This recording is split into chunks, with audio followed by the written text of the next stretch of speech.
What this age? Hello man. Excuse me, আমি কি dinosaurs age নাকি? একটা রিলেশনশিপ মানে হচ্ছে একটা commitment. I am old school thinker and I love it that way. Romantic মোমেন্টের যদি একটা টাইটেল দিতে হয়, এই রে, it's a very tricky question, man.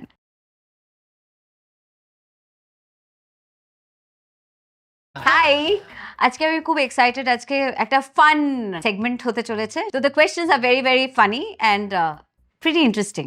Let's start. তোমার নিজের ফিল্মের মধ্যে সব থেকে ফেভারিট রোমান্টিক ট্র্যাক কি? সেগুলো অনেক আছে। ও মাধু, এটাও খুব ইন্টারেস্টিং। দেন মন মানে না, খুব ইন্টারেস্টিং। পাগলু থোড়া সা করলে রোম্যান্স ইজ অলসো ইন্টারেস্টিং। আমার আর একটা ভীষণ সফট ট্র্যাক যেটা আমার ভীষণ ভালো লাগে সেটা হচ্ছে it's only Pyaar. It's only प्यार हुआ है पहली पहली बार। নিজের 3টে রোমান্টিক ফিল্মের নাম বলো যেগুলো তোমার সব থেকে প্রিয়। 3টে সিনেমার নাম বাবা। আমার মনে হয় আমার ক্যারিয়ারে ম্যাক্সিমাম আমি রোমান্টিক ছবি করেছি, তাই জন্য শুধু 3টে বলাটা একটু কঠিন।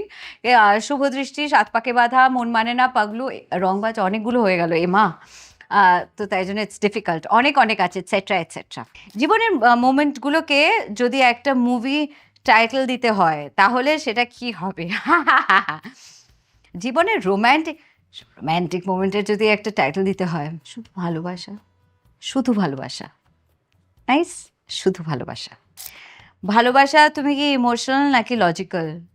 লজিক দিয়ে ভালোবাসা যায় নাকি? আমি ঠিক জানি না। ভালোবাসা তো শুধুমাত্র মন থেকে হয়, সেখানে খুব একটা মাথা আর কাজ করে না বলে মনে হয়। সেটা প্র্যাকটিক্যাল লাইফে অন্য ব্যাপার হয়, কিন্তু ভালোবাসাটা শুধুই হৃদয় এবং মনের ব্যাপার। অন্য কাউকে ভালোবাসতে গেলে নিজেকে ভালোবাসাটা কতটা ইম্পর্টেন্ট? কি কোয়েশ্চেন, হ্যাঁ? যারা আমার মনে হয় যারা ভালোবাসার অর্থ বোঝে, তারা আমার মনে হয় মানুষকে খুব ভালোভাবে ভালোবাসাটা না চ্যালেঞ্জিং লাগে না। ভালোবাসাটা খুব ন্যাচারালি হয়ে যায়। তার জন্য নিজেকে কতটা ভালোবাসতে হয়, আমার মনে হয় হ্যাঁ, ভালোবাসতে তো হয়। কিন্তু অনেকটা ভালোবাসা দিলে আমার মনে হয় নিজেকে আরো বেশি ভালো রাখা যেতে পারে। সেই ভালোবাসাটা আরো বেশি ফিল করা যেতে পারে। যদি অনেক, অনেক মানুষের মধ্যে সেই ভালোবাসাটা ছড়িয়ে দেওয়া যেতে পারে। তো সেটা আমার মনে হয় তাই। আমি জানি না কোয়েশ্চেনের ঠিক আনসার দিতে পারলাম কিনা। It's a very tricky question man.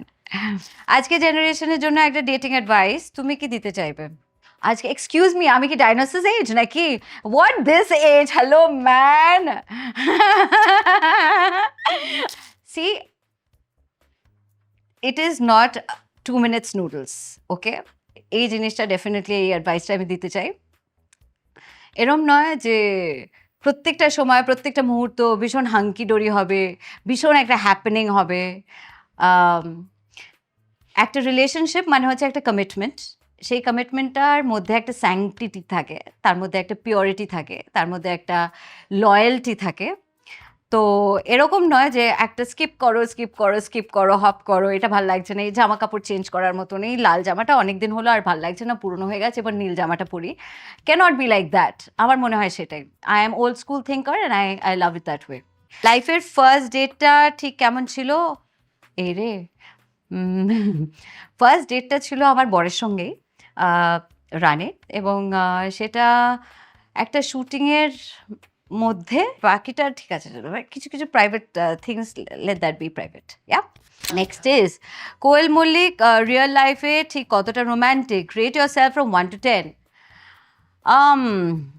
Romantic না, আমি রোম্যান্টিক সিনেমা অনেক করেছি যদিও, কিন্তু আমি অ্যাকচুয়ালি লাইফে আমি ওই ফুল দেওয়া আর জিনিসপত্র দেওয়া আর গিফটস দেওয়া, এগুলোতে আমার ঠিক হয় না। আমার মনে হয় যে এগুলো আমার কাছে কেয়ার, আমার মনে হয় সব থেকে বেশি একটা যদি ভালোবাসার জেস্চার হয়, সেটা মানে হচ্ছে কেয়ার। সেই কেয়ারটা মানে হচ্ছে তুমি ঠিকমতো পৌঁছেছো, ওই একটা কথার মধ্যেই আমি অনেকটা ভালোবাসা দেখতে পাই। ঠিকমতো খেয়েছো, শরীর ঠিক আছে, এই জিনিসগুলোর মধ্যে আমি ভালোবাসা খুঁজে পাই। আমার বাকি ওইসব জিনিসগুলোতে সিনেমার জন্য পড়েই আছে।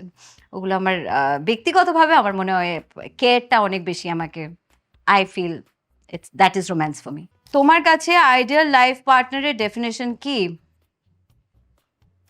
তো আমার কাছে আইডিয়াল লাইফ পার্টনারের ডেফিনেশন